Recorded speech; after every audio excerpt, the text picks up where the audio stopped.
Sometimes the worst betrayal comes from those who swore to have your back. When Sarah Martinez stepped into that military transport plane at 3,000 feet, she trusted her team completely. She had trained with them, bled with them, and considered them family. But in the next 60 seconds, she would discover that trust could be shattered faster than bones hitting concrete. What happened in that aircraft wasn't just hazing gone wrong or a training accident. It was calculated cruelty designed to break her spirit and force her out of the elite unit she had fought so hard to join. They thought pushing her out of that plane would be the end of her military career, the final proof that women didn't belong in their brotherhood. They were wrong. This isn't just another story about military discrimination or workplace bullying.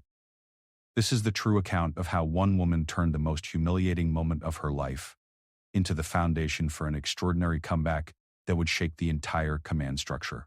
It's about what happens when someone refuses to stay down after being pushed from the sky, because sometimes, when they try to clip your wings, you learn to soar higher than they ever imagined possible. Sarah Martinez had always been different from other girls in her small Texas town.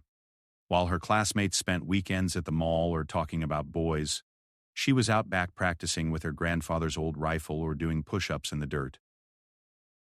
Her father, a Vietnam veteran who rarely spoke about his service, would watch from the kitchen window with a mixture of pride and worry etched across his weathered face.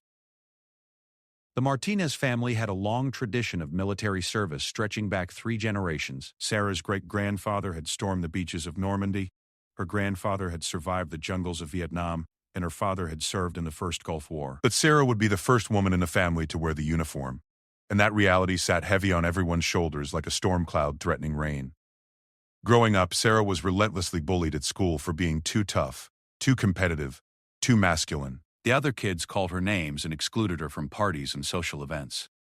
But every insult only fueled her determination to prove herself worthy of the family legacy. She excelled at every sport she tried, maintained perfect grades, and spent her summers working construction with her uncle to build the physical strength she knew she would need.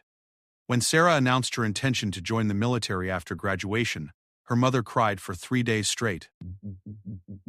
Not tears of pride, but tears of fear. She had watched the news, read the stories about women in the military facing harassment and assault. She begged Sarah to consider college instead, to find a nice boy and settle down like her older sister had done. But Sarah's mind was made up. She had found her calling, and nothing would deter her from answering it. Basic training was everything Sarah had prepared for, and nothing like she expected. The physical challenges were manageable thanks to years of conditioning, but the mental games were brutal. Drill instructors seemed to take special pleasure in singling her out, making her do extra push-ups when the men in her unit failed to meet standards. They questioned her motivation, her commitment, and her right to be there at every turn. Her fellow recruits were a mixed bag. Some treated her like a little sister, protective and encouraging. Others saw her as a threat to their masculine identity and made their displeasure known through subtle sabotage and cruel pranks. Sarah learned quickly to sleep lightly and check her gear twice. Trust was a luxury she couldn't afford, even among people who were supposed to be on her team. Despite the challenges, Sarah thrived. She consistently scored in the top 10% of her class in both physical and academic assessments. Her marksmanship scores were nearly perfect, and her leadership potential was recognized early by instructors who pulled her aside for special training opportunities. She graduated basic training 3rd in her class and earned the respect of even her harshest critics. Following basic training, Sarah was selected for advanced infantry training, a program that would prepare her for frontline combat roles. This was exactly what she had hoped for, the chance to serve alongside the elite soldiers she had admired since childhood. The training was intense, covering everything from urban warfare tactics to advanced weapons systems. Sarah absorbed every lesson like a sponge, knowing that her life and the lives of her future teammates would depend on her expertise. It was during advanced training that Sarah first encountered the men who would later become her tormentors. Staff Sergeant Mike Kowalski was a 20-year veteran with arms like tree trunks and a reputation for breaking new recruits who didn't meet his impossibly high standards. Sergeant First Class David Torres had multiple combat deployments under his belt and wore his experience like armor against anyone who dared question his authority. Corporal James Bradley was younger but equally hardened, a former college football player who had joined the Army after a career-ending injury. These 3 men formed the core of what other soldiers called the Brotherhood, an unofficial group within the unit that prided itself on maintaining the traditional masculine culture of military service. They had made it their personal mission to weed out anyone they deemed unfit for combat, and that included women, regardless of their qualifications or performance.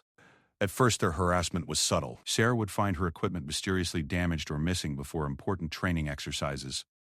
Her bunk would be searched and disturbed while she was in the field. Anonymous notes would appear in her locker questioning her sexuality and suggesting she would be safer in a support role far from combat. Sarah reported these incidents to her commanding officer, but without proof of who was responsible, little action was taken. As Sarah's performance continued to excel and her graduation from advanced training approached, the harassment escalated.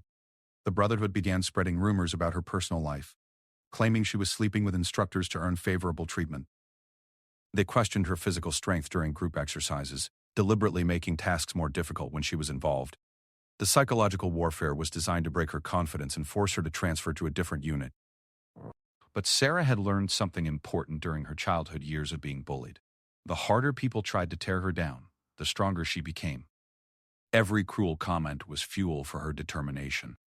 Every unfair challenge was an opportunity to prove her worth. She documented every incident in a private journal, knowing that someday the truth would need to be told. The final weeks of advanced training included specialized exercises in airborne operations. Sarah had volunteered for this additional training despite knowing it would put her in closer contact with the Brotherhood, who served as junior instructors for the program. Jumping from aircraft was both terrifying and exhilarating, the ultimate test of trust in your equipment, your training, and your team. Sarah's first few jumps went smoothly. She followed protocol perfectly, landed safely, and earned praise from senior instructors for her technique and composure under pressure. The Brotherhood watched her success with growing resentment, their comments becoming more pointed and their sabotage attempts more dangerous. They began to make jokes about what might happen if someone's parachute failed to open properly, if their equipment was somehow compromised before a jump. On the night before what would become her final training jump, Sarah couldn't shake the feeling that something was wrong. The Brotherhood had been unusually quiet during the day's briefing, exchanging meaningful glances when they thought no one was watching. Her gear bag had been moved slightly from where she had left it, and she found her backup parachute loosely packed despite her meticulous preparation the night before. Sarah spent hours that evening rechecking every piece of equipment, testing every connection, and verifying every safety mechanism. She considered reporting her suspicions to the commanding officer but knew she had no concrete evidence of tampering. The Brotherhood had been careful to stay just within the boundaries of plausible deniability, and Sarah had learned that accusations without proof would only make her situation worse. As she tried to sleep that night, Sarah reflected on how far she had come from that small Texas town where everyone had doubted her dreams. She had proven herself capable of meeting every challenge the military had thrown at her. She had earned her place among the elite soldiers she had always wanted to serve alongside. Tomorrow's jump would be another step toward that goal, another opportunity to show that she belonged in this brotherhood of warriors. She had no way of knowing that tomorrow would be the day her fellow soldiers would try to destroy everything she had worked so hard to achieve. She couldn't imagine that the men she was training to trust with her life were already planning her downfall. As she finally drifted off to sleep, Sarah's dreams were filled with images of successful jumps and proud family members watching her receive her airborne wings. The alarm clock would ring in just a few hours, calling her to what should have been a routine training exercise. Instead, she was walking toward a betrayal that would test her strength, her courage, and her will to survive in ways she had never imagined possible. The Brotherhood thought they were about to end her military career, but they were actually about to unleash a determination that would ultimately destroy them instead. The morning air was crisp and clear as Sarah Martinez walked across the tarmac toward the military transport aircraft. At 063 hours, the sun was just beginning to paint the sky in shades of orange and pink, creating what should have been a beautiful backdrop for another successful training jump. Sarah carried her gear with practiced efficiency, every piece of equipment checked and double-checked according to the protocols that had been drilled into her over months of intensive training. The Brotherhood was already aboard when Sarah climbed into the aircraft, their faces showing none of the usual pre-jump nervousness that affected most trainees. Staff Sergeant Kowalski was adjusting his helmet with mechanical precision, his eyes cold and focused. Sergeant First Class Torres sat quietly reviewing jump procedures on a clipboard, but Sarah noticed he kept glancing in her direction, with an expression she couldn't quite read. Corporal Bradley was making jokes with other trainees, his loud laughter echoing through the metal cabin in a way that seemed forced and unnatural. Sarah took her assigned seat and began her final equipment check, running through the safety procedures that had become second nature. Her primary parachute felt secure, the straps properly adjusted to her body frame. The backup chute sat snugly against her back, its deployment handle easily accessible in case of emergency. Her helmet was properly fastened, communications system tested and working. Everything appeared to be in perfect order, yet the nagging feeling of unease from the night before continued to gnaw at her consciousness. As the aircraft engines roared to life and the plane began its taxi toward the runway, Sarah tried to focus on the technical aspects of the upcoming jump. Weather conditions were ideal, with minimal wind and unlimited visibility. The drop zone was clearly marked and free of obstacles. The jump master, a senior NCO with thousands of successful jumps under his belt, had briefed them thoroughly on procedures and safety protocols. This should have been a routine training exercise, no different from the dozen successful jumps Sarah had already completed. The transport climbed steadily toward the jump altitude of 3,000 feet, a height that provided sufficient time for parachute deployment while still being low enough to minimize the risks associated with high-altitude jumping. Sarah had made jumps from this exact altitude multiple times, and the procedures were so familiar she could have executed them in her sleep. First, the aircraft leveled off and began its approach to the drop zone, the jump master standing and beginning his final safety briefing. Sarah noticed that Kowalski, Torres, and Bradley had positioned themselves strategically around her location in the aircraft. This wasn't unusual since they served as assistant instructors for the training program, responsible for helping newer trainees with their equipment and procedures. But something about their positioning felt deliberate, calculated in a way that made Sarah's instincts scream warnings she couldn't quite articulate. The 10-minute warning came over the aircraft's communication system, and trainees began their final preparations for the jump. Sarah stood and moved toward the aircraft door, along with the others, following the practiced routine of checking equipment and reviewing hand signals. The jump master began his final inspection of each trainee, verifying that parachutes were properly secured and that safety protocols were being followed correctly. When the jump master reached Sarah's position in line, Kowalski stepped forward and volunteered to conduct her equipment check himself. This was within normal procedures since he was a certified instructor, but Sarah felt a chill run down her spine as his hands moved over her gear, with what seemed like excessive attention to detail.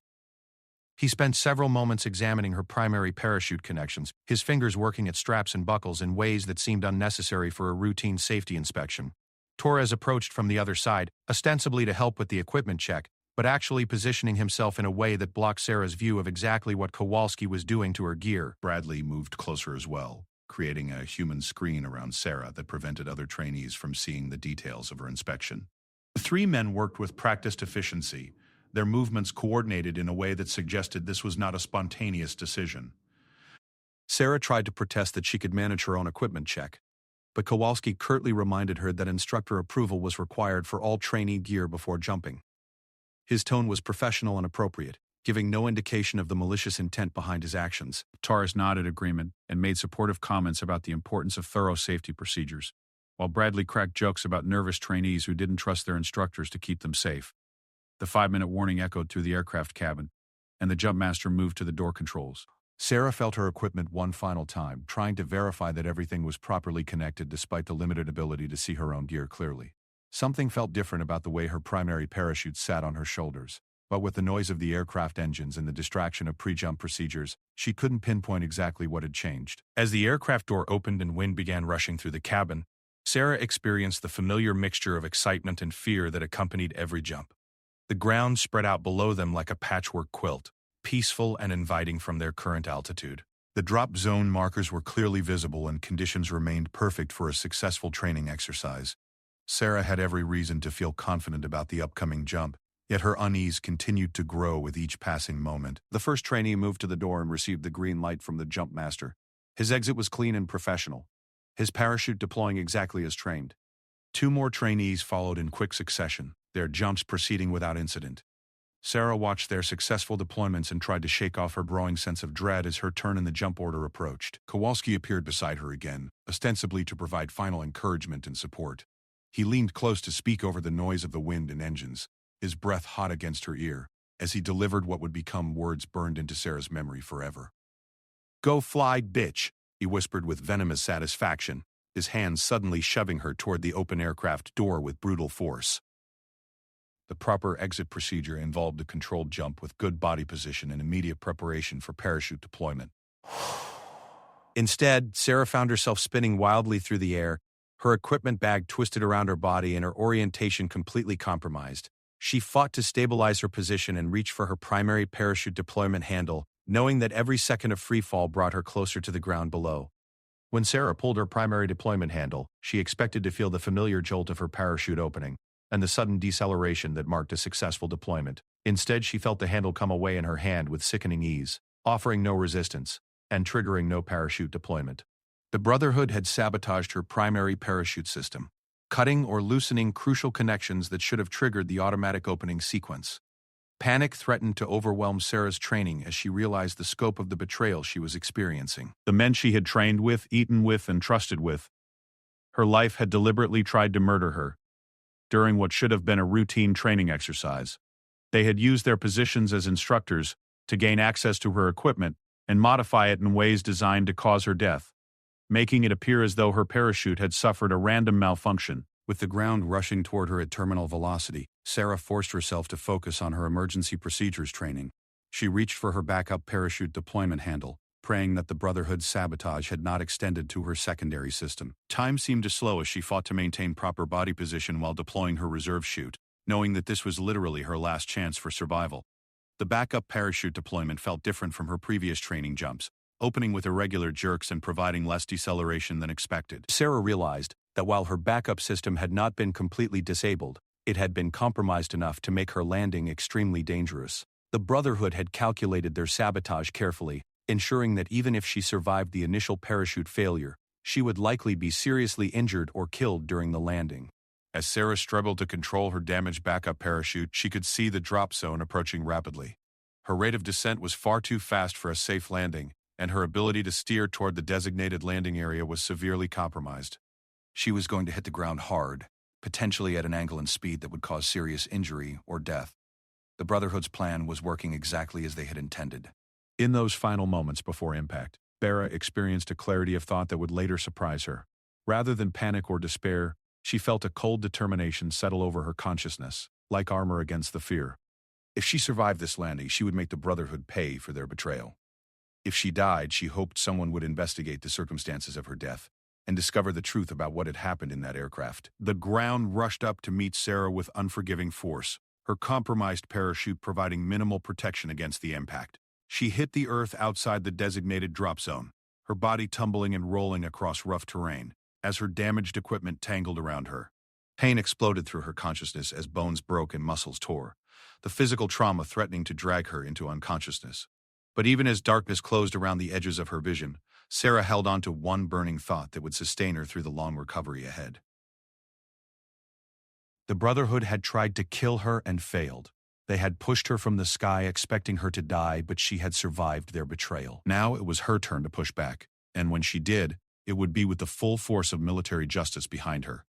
As rescue teams rushed across the drop zone toward her broken body, Sarah Martinez began planning her revenge against the men who had tried to murder her. They had taught her that trust was a weapon that could be used against you, but they had also given her something far more dangerous in return. They had given her a cause worth fighting for and the absolute determination to see justice done no matter how long it took or how much it cost her personally. The first sensation Sarah remembered after regaining consciousness was the steady beeping of medical equipment surrounding her hospital bed. Her entire body felt like it had been hit by a freight train, every breath bringing sharp reminders of the trauma she had endured.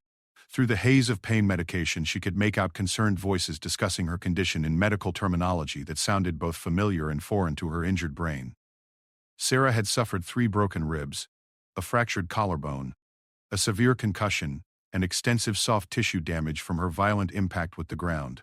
The doctors explained that she was incredibly fortunate to be alive, given the circumstances of her parachute failure and subsequent crash landing. What they didn't know, and what Sarah couldn't yet bring herself to tell them, was that her survival hadn't been a matter of luck at all. It had been the result of deliberate sabotage that was meant to kill her. The official investigation into Sarah's parachute failure began within hours of her accident. Military safety protocols required thorough examination of all equipment failures, especially those involving potential loss of life. A team of technical investigators collected her damaged parachute system and began the process of determining what had caused the malfunction. Sarah watched from her hospital bed as the very system designed to protect her was dissected by experts looking for manufacturing defects or maintenance failures.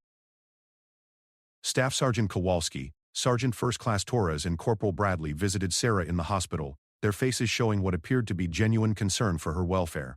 They brought flowers and get-well cards from other members of their unit, expressing relief that she had survived such a terrible accident. Kowalski even apologized for not catching whatever equipment failure had led to her parachute malfunction, claiming responsibility as the instructor who had conducted her final safety inspection.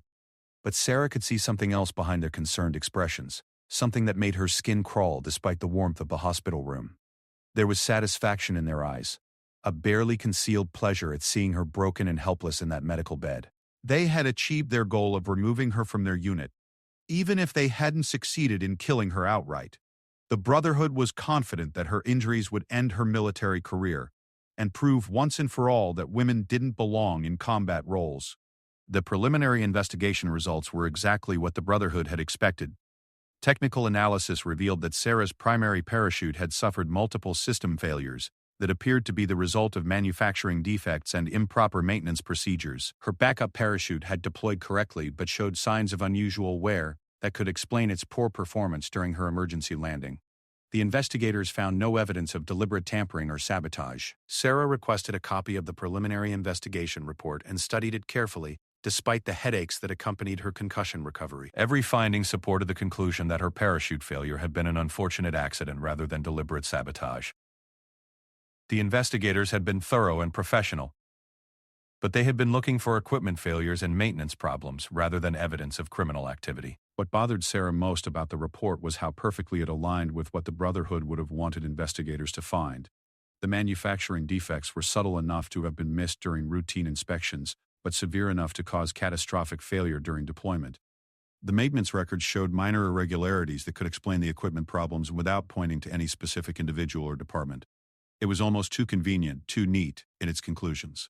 During her weeks of recovery, Sarah began documenting everything she could remember about the events leading up to her parachute failure. She wrote detailed accounts of the Brotherhood's harassment campaign, their positioning around her in the aircraft, and Kowalski's whispered words just before pushing her from the plane. She described the unusual way her equipment had felt during the final inspection and her growing sense of unease throughout the morning of the jump.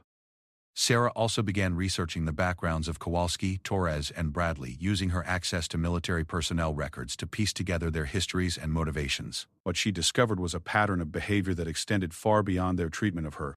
The Brotherhood had been involved in multiple incidents involving female soldiers over the past several years, always managing to stay just within the boundaries of acceptable conduct or having their victims transfer to other units before formal complaints could be filed. The medical evaluation process was grueling both physically and emotionally. Sarah underwent extensive physical therapy to regain strength and mobility in her injured body, pushing herself through painful exercises with the same determination she had shown throughout her military training. But she also faced psychological evaluations designed to assess her fitness for continued military service following such a traumatic accident. The military psychologists were kind and professional, but Sarah could sense their underlying skepticism about her emotional stability. They probed her feelings about flying and jumping from aircraft, looking for signs of post-traumatic stress that might disqualify her from combat roles. They asked detailed questions about her relationship with her fellow soldiers and her confidence in military safety procedures, clearly expecting her to show appropriate fear and caution after such a close call with death. Sarah walked a careful line during these psychological evaluations, showing enough normal human reaction to her trauma to appear mentally healthy while avoiding any statements that might be interpreted as evidence of paranoia or conspiracy thinking. She couldn't tell them about the Brotherhood's sabotage without concrete evidence to support her accusations, and she knew that unfounded claims would only damage her credibility and career prospects. The hardest part of Sarah's recovery was dealing with the well-meaning sympathy of fellow soldiers who visited her during her hospitalization. They spoke about how unlucky she had been to experience such a rare equipment failure, how grateful they were that she had survived such a terrible accident. Their genuine concern and support only highlighted the isolation she felt in knowing the truth about what had really happened during that training jump. Sarah's family flew in from Texas when they learned about her accident, her mother crying again as she had when Sarah first announced her intention to join the military. But these were different tears, tears of relief that her daughter was alive mixed with renewed fear about the dangers of military service. Sarah's father sat quietly by her bedside, his weathered hands holding hers as she recovered, his eyes showing the deep worry of a veteran who understood that combat wasn't the only danger soldiers faced. As Sarah's physical condition improved and her discharge from the hospital approached, she faced crucial decisions about her future in the military. The official investigation had concluded that her parachute failure was accidental, which meant she could potentially return to active duty once medically cleared. But the Brotherhood remained in their positions of authority within her unit, and she would be expected to continue training and serving alongside the very men who had tried to murder her.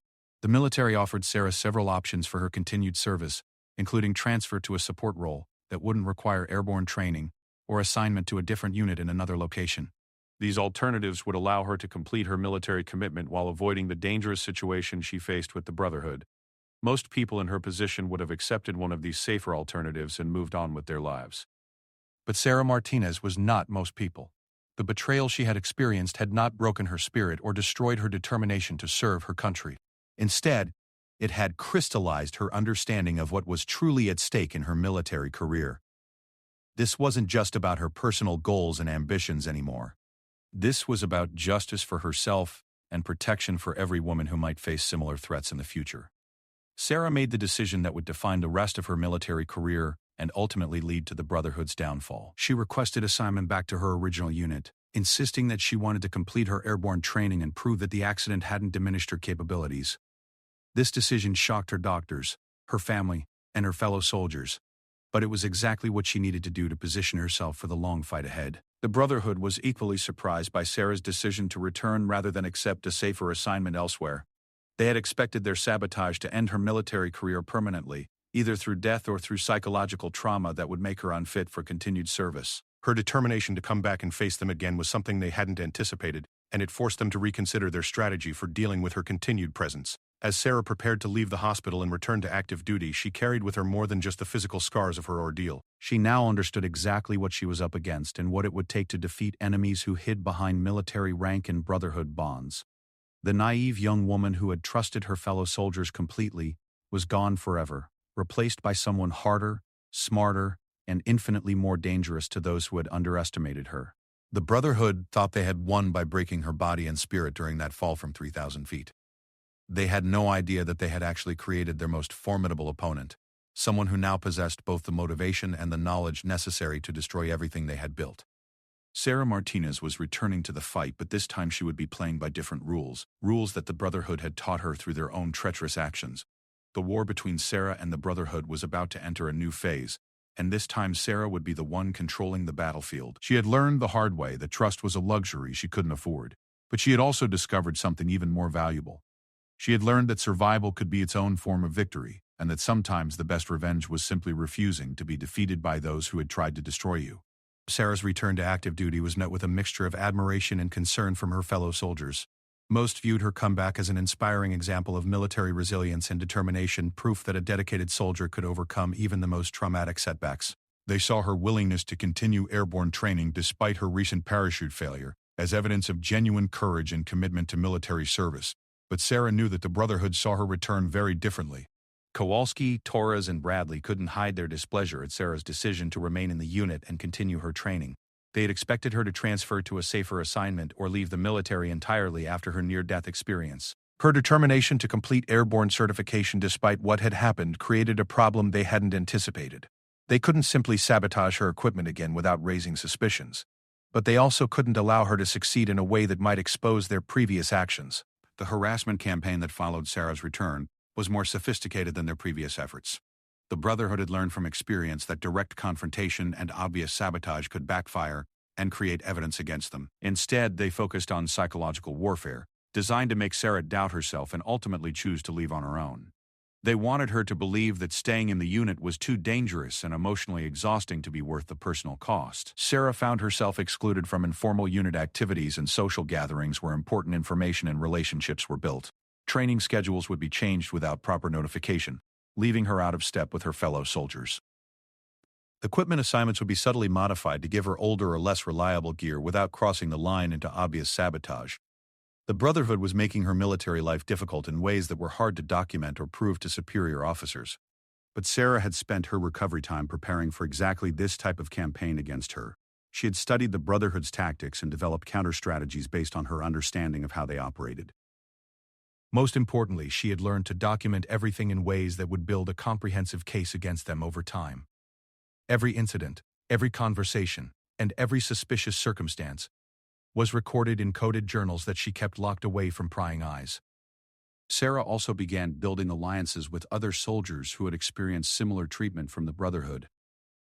she discovered that she wasn't their first victim, just their most recent and most persistent. Other women and some male soldiers who didn't fit their ideal of military masculinity had faced harassment, sabotage, and intimidation over the years. Most had eventually transferred to other units or left the military entirely, but a few were willing to share their stories with someone who understood what they had experienced. The evidence Sarah collected painted a picture of systematic abuse that went far beyond individual personality conflicts or normal military hazing. The Brotherhood had created a culture of intimidation designed to maintain their control over unit dynamics and exclude anyone who didn't meet their approval. They had used their positions as instructors and senior enlisted personnel to abuse their authority and create hostile environments for soldiers they deemed unworthy. Sarah's strategy for defeating the Brotherhood required patience and careful planning. She couldn't simply present her evidence to commanding officers and expect immediate action, because much of what she had documented could be dismissed as personality conflicts or minor training incidents. Instead, she needed to build an overwhelming case that would force military leadership to take decisive action against systematic abuse within their ranks. One of Sarah's most important discoveries was that the Brotherhood had been covering for each other during previous investigations into training incidents and safety violations. They had provided false testimony and destroyed evidence to protect their group members from consequences for their actions. This pattern of obstruction and conspiracy gave Sarah leverage to pursue more serious charges than simple harassment or hazing violations. The breakthrough Sarah needed came from an unexpected source. During a routine training exercise, she overheard Kowalski and Torres discussing another female soldier who was scheduled to begin airborne training in the coming weeks. Their conversation made it clear that they were planning to subject her to the same treatment Sarah had received, including equipment sabotage designed to cause serious injury or death during training jumps. Sarah realized that she had a moral obligation to protect the next victim while also creating an opportunity to catch the Brotherhood in the act of criminal behavior. She began developing a plan that would expose their sabotage activities while providing protection for the targeted soldier. This would require careful timing and coordination with military law enforcement personnel, who could document the crimes as they occurred. The plan Sarah developed was risky and complex, requiring her to maintain her cover while secretly working with criminal investigators to build a case against the Brotherhood. She had to continue appearing vulnerable and isolated while actually gathering evidence and setting up surveillance of their activities. Any mistake could result in the Brotherhood discovering her investigation and taking action to silence her permanently. Sarah's first step was making contact with the military's Criminal Investigation Division through unofficial channels. She couldn't simply walk into their offices and make accusations without evidence, but she also couldn't wait until another soldier was seriously injured or killed. She had to find investigators who would take her concerns seriously and work with her to develop a case that could withstand military justice proceedings. The CID agents Sarah eventually contacted were initially skeptical of her claims about organized sabotage and harassment within a military training unit. They had investigated similar allegations before, usually finding personality conflicts and communication problems rather than criminal conspiracy. But Sarah's detailed documentation and her willingness to work undercover to gather additional evidence eventually convinced them that her case deserved serious investigation. The undercover investigation that followed was one of the most stressful periods of Sarah's military career. She had to maintain normal relationships with the Brotherhood, while secretly recording their conversations and documenting their activities. She had to appear defeated and demoralized while actually building the case that would destroy them. Most difficult of all, she had to watch them plan another attack on an innocent soldier while pretending to be unaware of their intentions. The targeted soldier was Private First Class Jennifer Walsh, a young woman from California who reminded Sarah of herself at that age. Jennifer was athletic, motivated, and determined to prove herself worthy of elite military service. She had no idea that her enthusiasm and capabilities had marked her as a threat to the Brotherhood's control over their unit. Sarah watched Jennifer go through the same training routines and equipment checks that had preceded her own sabotage, knowing that she had to protect this soldier without exposing her ongoing investigation. The plan Sarah and the CID investigators developed required perfect timing and coordination. They would allow the Brotherhood to proceed with their sabotage activities while documenting every step of their criminal conspiracy. Hidden cameras and recording devices would capture evidence of equipment tampering and planning sessions, but they also had to ensure that Jennifer's safety was protected without alerting the Brotherhood that they were under investigation. The night before Jennifer's first training jump, Sarah and the investigators put their plan into action.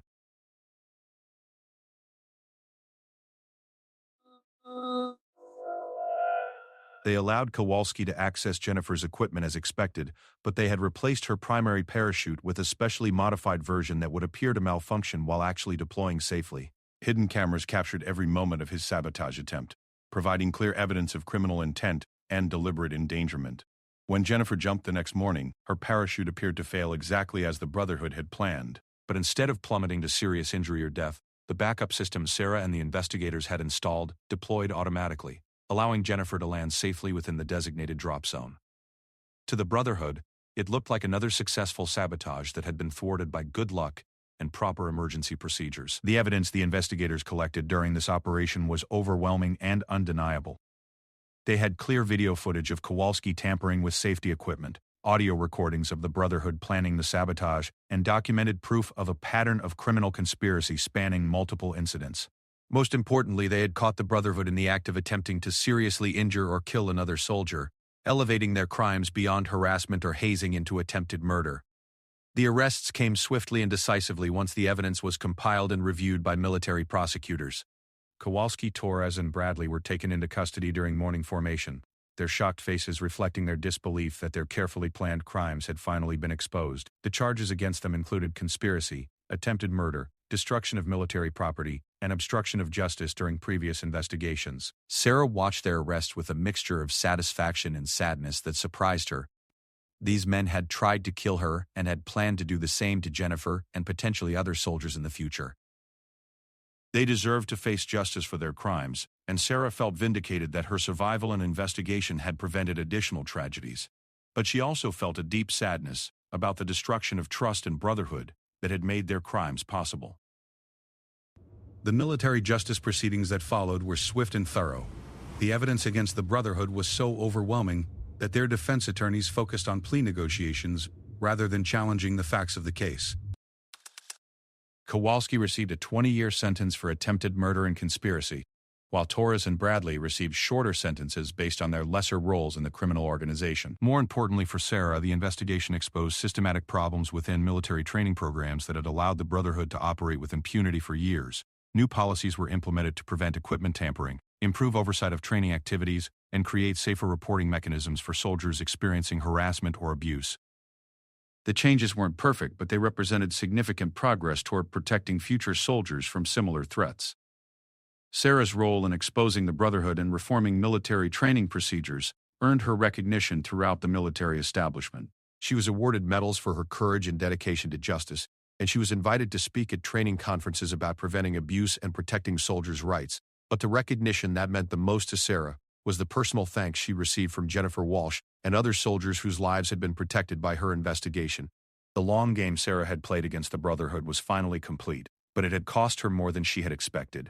The stress of maintaining her cover while building a criminal case had taken a toll on her physical and mental health that would require ongoing attention. The trust she had once felt for her fellow soldiers would never be completely restored, leaving her with a cautious approach to military relationships that sometimes felt lonely and isolating.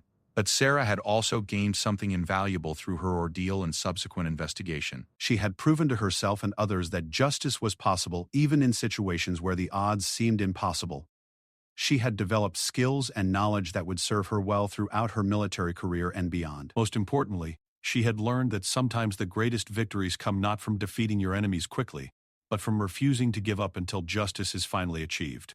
The transformation in military culture that followed the Brotherhood's conviction was both immediate and profound. Sarah found herself at the center of discussions about military reform, inclusion, and the prevention of systematic abuse within training programs. Her story became a cautionary tale about the dangers of unchecked authority and the importance of protecting soldiers who spoke up against injustice. But for Sarah personally, the real work was just beginning.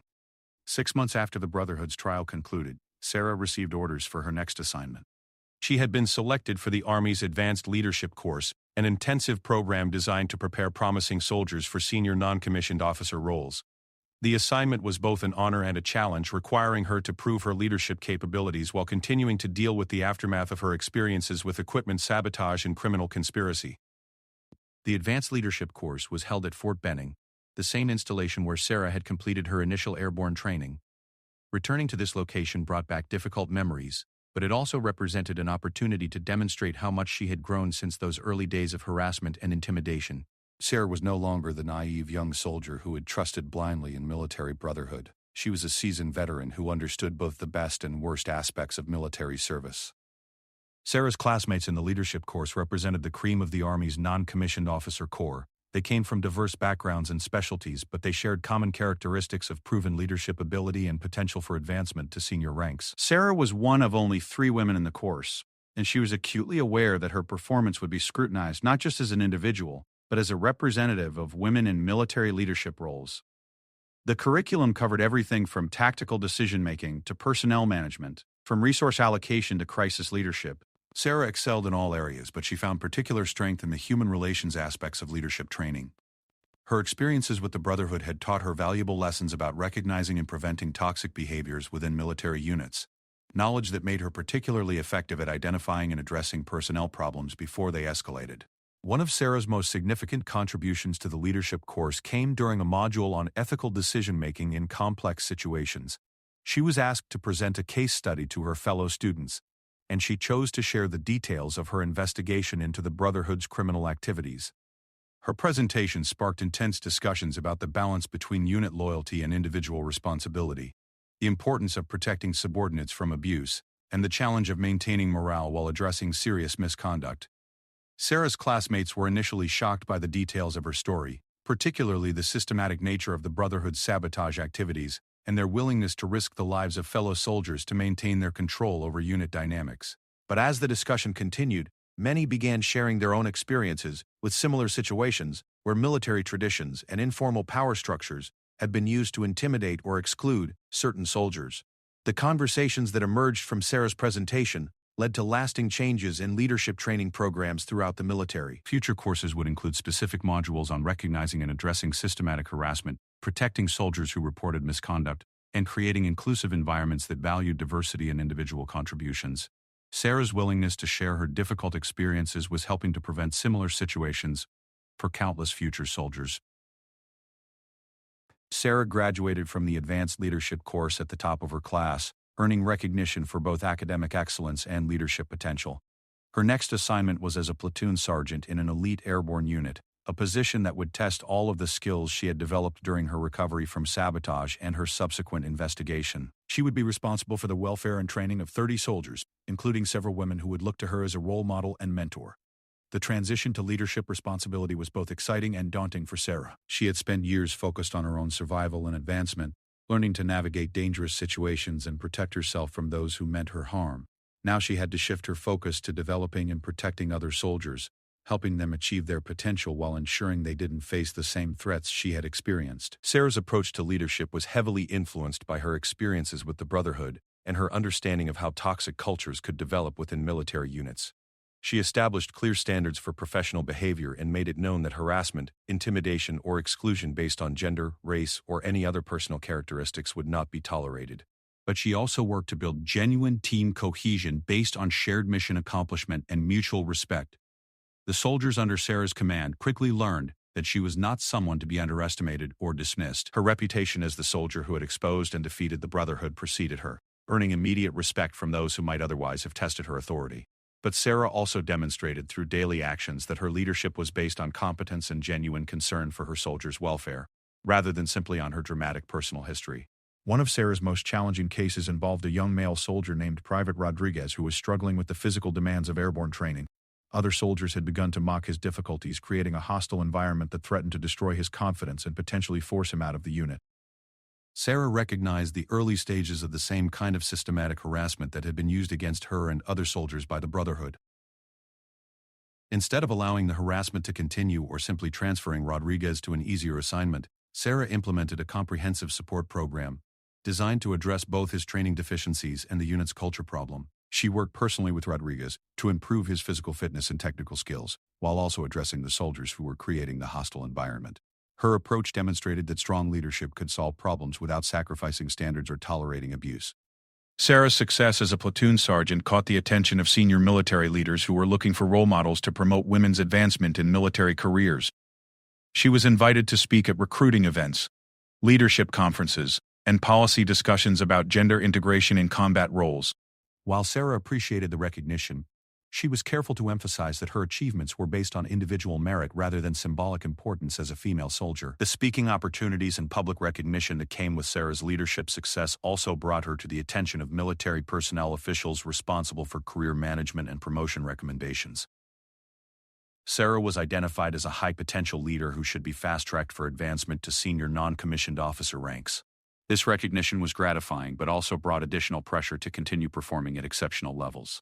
3 years after taking command of her platoon, Sarah was promoted to the rank of Sergeant First Class and assigned as a senior instructor in the same airborne training program where she had nearly been killed by the Brotherhood's sabotage. The assignment was both ironic and appropriate, giving her the opportunity to prevent future incidents while ensuring that airborne training maintained the highest standards of safety and professionalism. Sarah's return to the airborne training program as an instructor allowed her to implement many of the reforms and safety procedures that had been developed following the Brotherhood's conviction. She personally reviewed all equipment inspection procedures, established new protocols for instructor supervision, and created reporting mechanisms that would make it much more difficult for future criminal conspiracies to develop and operate. But Sarah's most important contribution as a training instructor was the example she set for both students and fellow instructors. She demonstrated that military excellence and professional standards could be maintained without resorting to harassment, intimidation, or abuse. Her training methods were demanding and thorough, but they were also fair and focused on genuine skill development rather than arbitrary tests of endurance or submission. Sarah's students consistently achieved some of the highest success rates in airborne training, not because she lowered standards but because her teaching methods were more effective than the traditional approach of using fear and humiliation as motivational tools. Her success challenged long-held beliefs about military training and demonstrated that positive leadership could achieve better results than the toxic masculinity that had dominated military culture for generations. The culmination of Sarah's remarkable career transformation came 5 years after the Brotherhood's conviction, when she was promoted to the rank of Sergeant Major and appointed as the senior enlisted advisor for the entire Airborne Training Command.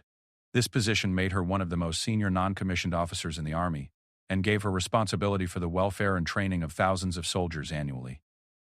Sarah's appointment to this prestigious position was particularly meaningful because it represented the complete reversal of the Brotherhood's attempt to destroy her military career. The men who had pushed her from an aircraft at 3,000 feet expecting her to die had inadvertently set in motion a series of events that would lead to her achieving the highest levels of military leadership. Their betrayal had become the foundation for her extraordinary success. In her new role as Sergeant Major, Sarah had the authority to implement comprehensive reforms throughout military training programs. She established new policies for equipment safety, instructor accountability, and student protection that would prevent future incidents like the one she had survived. She also created mentorship programs designed to support soldiers from diverse backgrounds and ensure that everyone had equal opportunities for success. The speech Sarah gave at her promotion ceremony became legendary within military circles for its combination of humility, determination, and vision for the future. She spoke about the importance of trust and brotherhood in military service while acknowledging that these values had to be earned through actions rather than assumed based on rank or tradition. She challenged her audience to create a military culture worthy of the sacrifices that soldiers were asked to make. Most importantly, Sarah used her promotion ceremony to honor the memory of soldiers who had been lost to training accidents, hazing incidents, and systematic abuse over the years. She spoke about Jennifer Walsh and other soldiers whose lives had been protected by exposing the Brotherhood's criminal activities. She dedicated her future service to ensuring that no soldier would face the kind of betrayal and abandonment that she had experienced during her darkest moments. The transformation of Sarah Martinez from a sabotage victim to one of the Army's most senior non-commissioned officers represented more than just personal achievement. It demonstrated the potential for positive change within military institutions when individuals refuse to accept injustice and work systematically to create better outcomes. Sarah's story became a powerful example of how individual courage and determination can overcome even the most entrenched systems of abuse and discrimination. As Sergeant Major Martinez looked out over the airborne training facilities where her military career had nearly ended in tragedy, she felt a deep satisfaction in knowing that future soldiers would be protected by the reforms she had fought to implement. The men who had tried to destroy her had instead created something far more powerful than they could have imagined. They had created a leader who would spend her career ensuring that their kind of toxic behavior would never again be tolerated in the United States Army.